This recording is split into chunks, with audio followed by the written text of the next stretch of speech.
El 19 de abril de 1972, en plena selva vietnamita, dos pilotos de élite se preparaban para una misión que rozaba lo imposible. A bordo de viejos MiG-17 se ajustaron los cinturones, respiraron hondo y aceleraron sobre la pista de un aeródromo oculto entre la jungla. Bajo sus alas, dos bombas de 250 kilos cada una esperaban su momento. Era todo su arsenal, toda su esperanza. Su blanco, el USS Oklahoma City, el orgulloso buque insignia de la 7ª Flota estadounidense, un monstruo de acero cubierto de misiles guiados y rodeado por escoltas armados con lo más avanzado en defensa antiaérea. Aquel coloso lideraba una campaña de bombardeos que, durante semanas, había castigado sin pausa la costa de Vietnam del Norte. A bordo, la tripulación sabía que estaban expuestos a las baterías de artillería enemigas o a pequeñas lanchas patrulleras. Pero nadie temía ataques aéreos.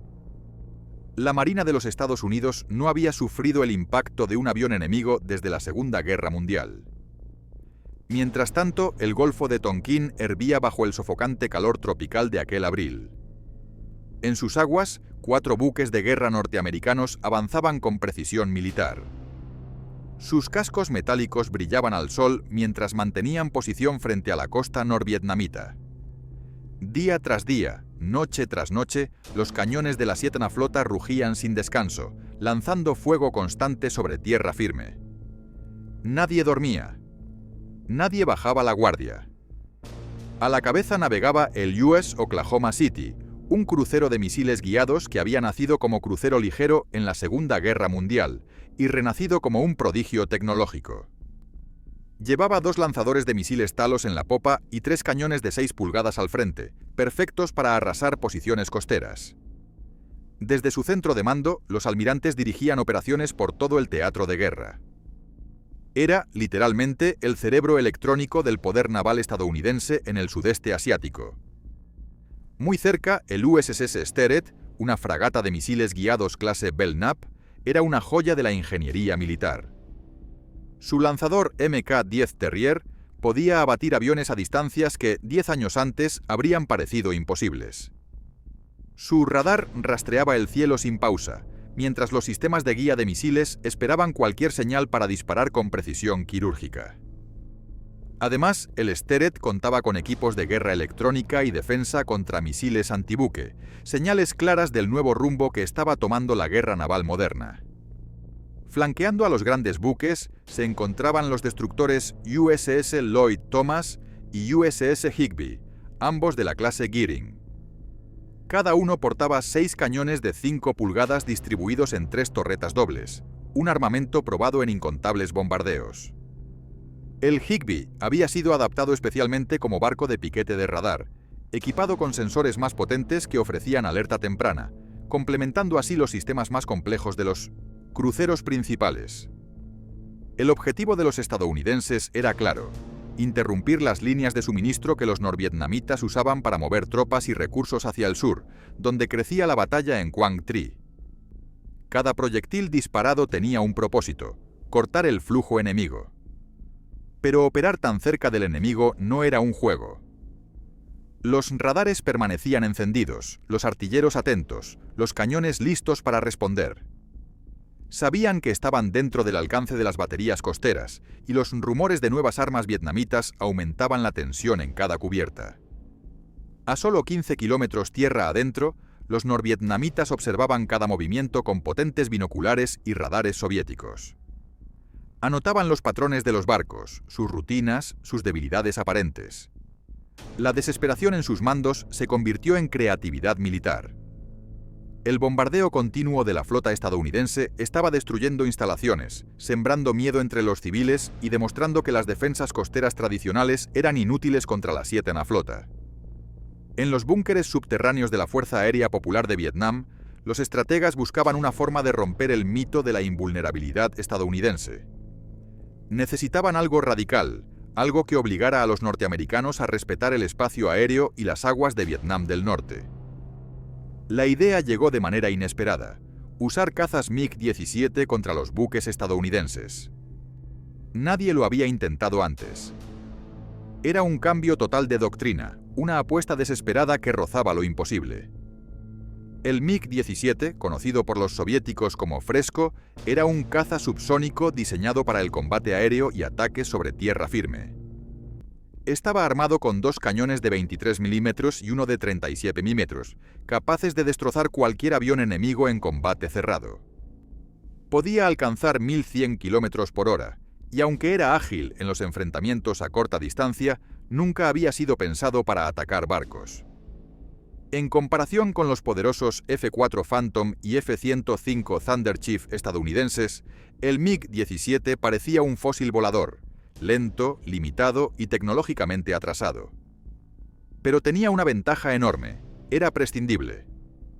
Vietnam del Norte tenía muchos MiG-17, y perder uno no era nada comparado con lo que significaba para Estados Unidos perder un solo avión de combate. La misión exigía equipar los MiG-17 con bombas BTAP-250, explosivos de 250 kilos diseñados para destruir objetivos reforzados. Esa modificación convertía a los veloces cazas en pesados cazabombarderos, menos ágiles y mucho más vulnerables. Pero la clave no estaba en la máquina, sino en quién la pilotaba. Los elegidos fueron 2 hombres excepcionales: Le Xuan Di y Nguyen Van Bai Be, veteranos de incontables combates aéreos que habían sobrevivido donde muchos de sus compañeros no lo lograron. Ambos sabían que esta operación era una apuesta suicida, pero también una oportunidad para cambiar el curso de la guerra. Había que preparar el terreno. Meses enteros de trabajo minucioso, de planificación en silencio, de ensayos y correcciones, comenzaron ya en 1971. Los pilotos fueron sometidos a un entrenamiento secreto y altamente especializado, diseñado específicamente para algo nunca antes intentado por Vietnam del Norte: atacar desde el mar. Hasta entonces, sus manuales solo hablaban de combates sobre tierra. Pero ahora el escenario era otro: la inmensidad del océano, un territorio sin montañas, sin selvas, sin puntos de referencia. Solo el vacío azul que confundía incluso a los más expertos. Durante semanas, practicaron sin descanso la navegación sobre aguas abiertas, aprendiendo a orientarse en un entorno que parecía no tener fin. Estudiaron cómo reconocer la silueta de un barco a larga distancia, cómo distinguirlo entre las brumas marinas, y analizaron una y otra vez las formaciones de la flota estadounidense, memorizando cada patrón, cada posición típica. Pero lo más difícil era el bombardeo en movimiento. Acertar a un buque en marcha exigía precisión quirúrgica. Tenían que calcular el momento exacto del ataque, el ángulo perfecto, la altitud justa y la trayectoria de escape, todo sin ayuda de computadoras ni radares avanzados. Cada ataque debía ser una danza milimétrica entre velocidad, cálculo y nervios de acero. Un solo error, y no habría segundas oportunidades. La preparación se llevó a cabo bajo el más absoluto secreto.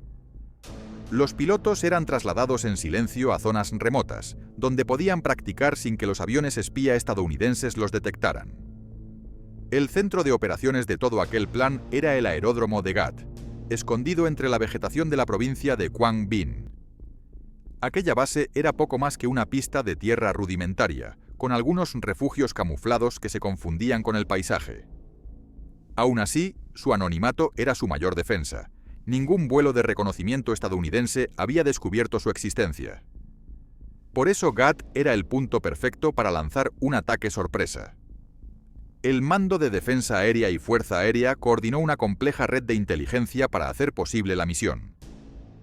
El 923 Regimiento Aéreo se encargó del control operativo, mientras que puestos de mando y observación avanzada seguían en tiempo real los movimientos de la flota estadounidense.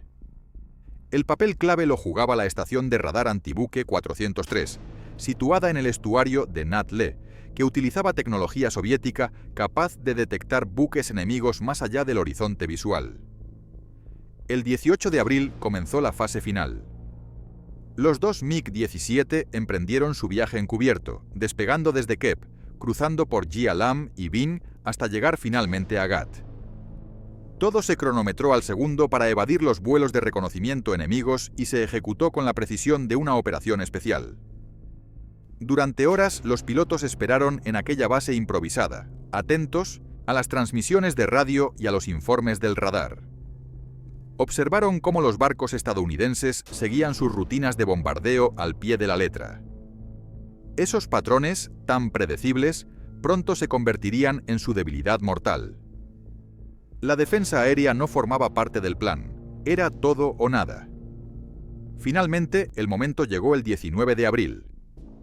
A las 3:00 p.m., los informes de inteligencia confirmaron que 4 buques enemigos se habían situado a solo 15 kilómetros de Dong Li Hoa. Otros 3 navegaban a 18 kilómetros de Dong Quang Trac, y lo más alarmante, 2 barcos estaban a apenas 7 kilómetros de Dong Nhat Le, bombardeando sin piedad la ciudad de Dong Hoi. Era el instante que habían esperado. La flota estadounidense estaba demasiado cerca de la costa, confiada en su poderío. Los comandantes vietnamitas no dudaron. Esa era la oportunidad. Solo 2 cazas anticuados, cargados con bombas convencionales, estaban a punto de enfrentar a la flota más poderosa del planeta. A las 4:05 p.m., el aeródromo de Gat cobró vida. Los motores rugieron, el polvo se levantó y la selva entera pareció contener la respiración. Le Xuan Di y Nguyen Van Bai Be, luchando contra el peso de 2 bombas Beta-AP 250 cada uno, avanzaron por la pista de tierra. Los viejos MiG temblaban bajo la carga. Sus motores rugían al límite, exprimiendo hasta el último caballo de potencia. Cada metro de pista contaba. Por fin, los cazas se elevaron, arañando el aire caliente y húmedo, rumbo a su destino. Ahora tenían por delante un cielo sin forma, un horizonte infinito, sin montañas, sin referencias. Si algo fallaba sobre el Golfo de Tonkin, no habría rescate, solo agua y silencio. Volaban tan bajo que casi rozaban las olas, aprovechando el relieve costero para ocultarse del radar estadounidense. Mientras tanto, a unos 15 kilómetros de la costa, la tripulación del USS Sterett seguía en alerta máxima. Su radar de búsqueda aérea ANSPS-48 barría los cielos sin pausa, lanzando pulsos electrónicos que cazaban cualquier señal de peligro. Ese sistema podía detectar aviones a distancias muy superiores a las capacidades norvietnamitas, lo que daba a los estadounidenses la falsa sensación de invulnerabilidad tecnológica. Pero los vietnamitas habían hecho los deberes. Sabían cómo pensaban sus enemigos, cómo funcionaban sus máquinas. El vuelo rasante de los MiG-17 creaba un perfil casi invisible al radar y reducía el tiempo de reacción del enemigo. De hecho, su antigüedad jugaba a su favor. El sistema de misiles Terrier del Sterett estaba diseñado para interceptar bombarderos soviéticos de gran tamaño, no pequeños cazas que volaban pegados a las olas. Entonces, alrededor de las 5:00 p.m., la situación dio un giro. Los operadores de radar del Sterett detectaron 3 contactos hostiles que se acercaban a toda velocidad desde la costa. En las pantallas, los ecos parecían pequeños destellos rápidos, surgidos del desorden de Mimotostomai, la línea costera. Sonó la alarma general en toda la flota. El chillido de la sirena atravesó el aire, y en cuestión de segundos, cientos de marineros corrían a sus puestos de combate. Los cañones giraron hacia la dirección de la amenaza, y los sistemas de misiles se activaron, sus antenas radar bloqueándose sobre los objetivos que se aproximaban. Le Xuan Di, el primero de los pilotos, fijó su objetivo, el USS Higbee, el destructor de piquete de radar encargado de proteger a la flota con su sistema de alerta temprana. El barco había detectado a las aeronaves entrantes, pero su arsenal se basaba en cañones convencionales y armas antiaéreas ligeras, efectivas en la Segunda Guerra Mundial, pero insuficientes frente a un caza a reacción decidido a matar o morir.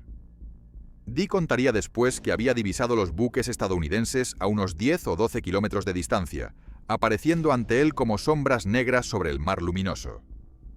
Incluso a esa distancia, podía reconocerlos por sus formas y tamaños inconfundibles. Le Xuan Di realizó su primera pasada de ataque, lanzándose en picada directa hacia el destructor, atravesando una auténtica muralla de fuego antiaéreo que lo envolvía por completo. Los cañones de 5 pulgadas del Higbee rugieron al unísono, siguiendo su trayectoria con precisión milimétrica gracias a sus radares. El cielo se llenó de proyectiles con espoletas de proximidad que estallaban a su alrededor en nubes negras mortales. Las trazadoras iluminaban el aire, dibujando ríos de fuego que obligaban al MiG-17 a realizar maniobras violentas para sobrevivir. Su primer intento falló. Bajo una lluvia de fuego, Dee se retiró con el avión dañado, aunque aún podía mantenerlo en el aire. Volvió a intentarlo una segunda vez, pero las bombas cayeron al mar, desviadas por la intensidad del fuego enemigo. Aún así, dentro de él, la rendición no existía. Una determinación absoluta lo empujaba a seguir, a no marcharse sin cumplir su objetivo. En su tercera pasada, todo cambió. Dee se lanzó de nuevo hacia la tormenta de fuego, ignorando el peligro. Ajustó el ángulo, calculó el punto exacto de impacto y soltó las dos bombas BTAB-250 con una precisión devastadora. Uno de los explosivos de 250 kilos impactó de lleno en la parte trasera del montaje del cañón de 5 pulgadas del Higbee, desatando una explosión tan colosal que pudo verse desde todos los buques de la formación. La detonación fue pura destrucción. Pedazos de acero salieron disparados como cuchillas y explosiones secundarias sacudieron la nave cuando su propia munición comenzó a estallar. Los sistemas de propulsión y dirección quedaron inutilizados, haciendo que el destructor perdiera movilidad y quedara expuesto a nuevos ataques. 4 marineros resultaron heridos, pero pudo haber sido una tragedia mucho mayor. Por suerte, la dotación del cañón había sido evacuada minutos antes por un fallo de disparo, un Nashi Hang Fire, que había dejado un proyectil atascado. Cuando Dee se alejó del blanco, pudo ver desde su cabina el humo y las llamas. Era la prueba irrefutable de que su misión había sido un éxito. Mientras tanto, Nguyen Van Bai B divisó 2 buques enemigos justo bajo su trayectoria. Sin dudarlo, puso su mirada en el buque insignia estadounidense, el imponente USS Oklahoma City. Aquel monstruo de acero, lleno de lanzadores de misiles y protegido por varias capas de escoltas, parecía un objetivo imposible para un caza tan viejo como el MiG-17. Pero Nguyen no dudó. Siguió adelante, decidido a atacar, con la vista fija en su presa. Sin sistemas de puntería avanzados, dependía únicamente de su ojo, su instinto y su experiencia. Volaba a baja altura y a toda velocidad, atravesando una tormenta de proyectiles provenientes de toda la flota estadounidense. A tan solo 750 metros del blanco, informó por radio su posición al control terrestre y soltó su carga de bombas. Los explosivos fallaron por poco, cayendo justo frente al Oklahoma City. El impacto levantó columnas de agua que cayeron con fuerza sobre las cubiertas del crucero. El daño físico fue mínimo, apenas un rasguño en la popa. Pero el golpe psicológico fue enorme. La flota más poderosa del planeta acababa de ser atacada por 2 cazas anticuados. Los estadounidenses no iban a dejarlo pasar. El contraataque fue fulminante. El sistema de misiles Terrier del USS Sterett, la joya de la defensa aérea naval estadounidense, entró en acción.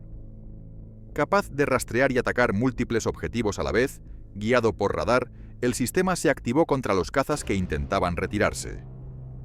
A partir de ese punto, los testimonios divergen. Según la versión norteamericana, el primer misil Terrier se elevó rugiendo y se bloqueó en su objetivo con precisión letal. Uno de los MiG-17, que ya realizaba una brusca maniobra evasiva, fue alcanzado en pleno giro.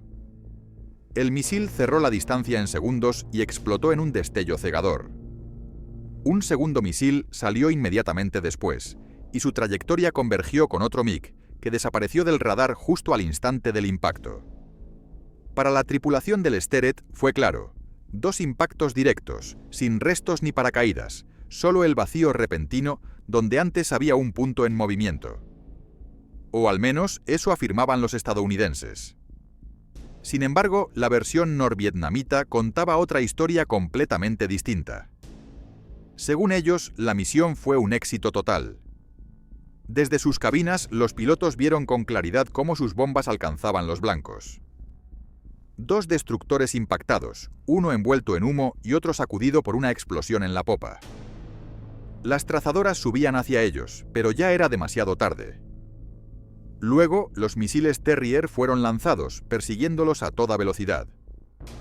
Le Xuan Di y Nguyen Van Bai B volaron rasantes sobre el mar, casi rozando las olas, con los aceleradores al máximo. Los misiles pasaron tan cerca que sacudieron las cabinas, pero no los alcanzaron. Con el combustible casi agotado, los MiG, maltrechos y al borde del colapso, enfilaron rumbo a Ghat. Aterrizaron de forma brutal sobre la rústica pista de tierra. El tren de aterrizaje chirrió, las ruedas rebotaron violentamente sobre el suelo desigual. Por un momento pareció que los aviones se desintegrarían, pero resistieron. Después de 17 minutos de pura tensión, los pilotos lograron detenerse. Habían vuelto por el más estrecho de los márgenes. Las versiones se contradecían. Para Estados Unidos, los MiG habían sido derribados. Para Vietnam del Norte, ambos habían regresado triunfantes. Esa diferencia se convirtió en uno de los misterios más duraderos de la batalla. Los dos bandos tenían razones de peso para reclamar la victoria, y con tanto en juego nadie podía permitirse mentir. Pero incluso mientras el combate aéreo llegaba a su fin, nuevas amenazas emergían desde el mar oscuro. Cuando los ecos del ataque comenzaron a desvanecerse sobre el Golfo de Tonkin, la flota estadounidense detectó algo aún más inquietante. Los MiG-17 habían sido espectaculares, pero breves. Lo que venía a continuación sería más misterioso y aún más polémico. Cerca de las 6:00 p.m., mientras los barcos estadounidenses se retiraban hacia el noreste, el radar de superficie del USS Sterett captó dos nuevos contactos. Eran embarcaciones pequeñas, veloces, que parecían seguir los movimientos de la formación norteamericana. Tras el reciente ataque aéreo, cualquier nave desconocida se consideraba hostil. Los operadores identificaron a los supuestos agresores como lanchas torpederas norvietnamitas clase P-6, compactas pero mortales, basadas en el diseño soviético Proyecto 183. A diferencia de los MiG-17, que eran cazas viejos adaptados para algo que nunca debieron hacer, estas embarcaciones estaban construidas para una sola tarea: atacar buques de guerra. Las P-6 eran auténticas plataformas flotantes de destrucción, optimizadas para la defensa costera. Iban armadas con dos tubos lanzatorpedos de 500-233 milímetros y cañones automáticos ligeros, capaces de infligir daños devastadores incluso a los buques más grandes. Podían alcanzar velocidades de 40 nudos, lo que las convertía en objetivos extremadamente difíciles para los cañones pesados de los cruceros y destructores estadounidenses. Además, su pequeño tamaño y casco de madera reducían su firma de radar, volviéndolas casi invisibles entre las olas. Más importante aún, las lanchas podían estar equipadas con radar MR-331 Rangout, un sofisticado sistema soviético capaz de rastrear blancos y dirigir fuego con precisión, lo que les daba la habilidad de atacar objetivos sin necesidad de verlos directamente. En comparación con los gigantescos barcos de guerra de Estados Unidos, las pequeñas P-6 parecían simples cascarones flotantes, insignificantes frente a los colosos de acero. Pero la historia naval está llena de sorpresas. Barcos diminutos y veloces han derrotado a monstruos marinos mucho mayores, gracias a tácticas inteligentes y circunstancias oportunas. Durante 30 minutos de pura tensión, el radar del USS Sterett mantuvo fijados los ecos de aquellas misteriosas embarcaciones. Finalmente, los norteamericanos decidieron no esperar más. El Sterett abrió fuego con su cañón de 5 pulgadas, lanzando una tormenta de proyectiles explosivos que cortaban la oscuridad de la noche. Cada detonación sacudía el mar, levantando columnas de agua y explosiones que se extendían más allá del alcance de las lanchas torpederas. Según los estadounidenses, ambos objetivos fueron destruidos antes de poder acercarse a la flota. Pero, una vez más, la Marina de Vietnam del Norte contaba una historia completamente distinta. Según sus registros oficiales, ningún buque norvietnamita participó en enfrentamientos hasta el 27 de agosto, es decir, más de 4 meses después de la batalla de Dong Hoi. Y aunque la mera posibilidad de que las P-6 hubieran intervenido ya resultaba inquietante, pronto surgió un misterio aún más alarmante. Después de que los MiG se retiraran, comenzaron a circular informes sobre un supuesto ataque con misiles antibuque. Pero no se trataba de cualquier misil. A bordo del USS Sterett, la tensión alcanzó su punto máximo cuando los instrumentos detectaron una señal inequívoca: la firma electrónica de un misil soviético SSN-2 Styx. Aquel nombre infundía miedo incluso entre los marinos más curtidos. El Styx era famoso por su alcance y precisión, una de las armas más temidas en todo el arsenal de Vietnam del Norte. Diseñado en la Unión Soviética, el misil funcionaba con propulsión líquida y combinaba guía inercial con radar activo, lo que le permitía mantener el rumbo por sí mismo y en los últimos kilómetros buscar su blanco con exactitud mortal. Podía volar entre 150 y 300 metros de altura, demasiado bajo para ser detectado a tiempo, y su cabeza buscadora se activaba solo a 6 millas náuticas del objetivo, apuntando hacia la firma de radar más grande en la zona. Los norteamericanos nunca estuvieron seguros de que Vietnam del Norte realmente poseyera ese tipo de tecnología. Pero si era cierto, el equilibrio de poder en el Golfo de Tonkin estaba a punto de cambiar de forma drástica. Las alarmas sonaron, las pantallas de radar parpadearon, y todos en el Steret se tensaron al ver los nuevos datos de rastreo. La amenaza no solo parecía real, era inminente. De repente, el radar mostró algo inesperado. Un contacto se dividió en dos ecos distintos, como si se tratara de un doble lanzamiento de misiles. Sin perder tiempo, la tripulación del USS Steret se movió como una máquina bien engrasada. Activaron el radar de control de fuego SPG-55, fijando con precisión la amenaza que se acercaba. Sin dudarlo, el Steret lanzó dos misiles Terrier.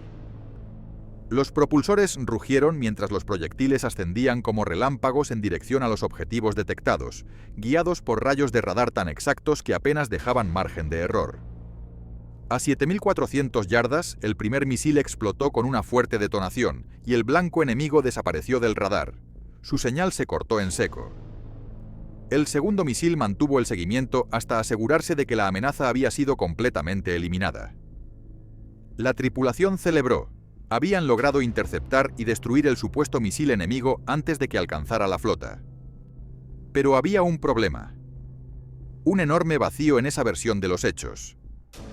De acuerdo con fuentes rusas, Vietnam del Norte no había recibido misiles Styx ni plataformas de lanzamiento hasta 2 años después de la batalla de Dong Hoi.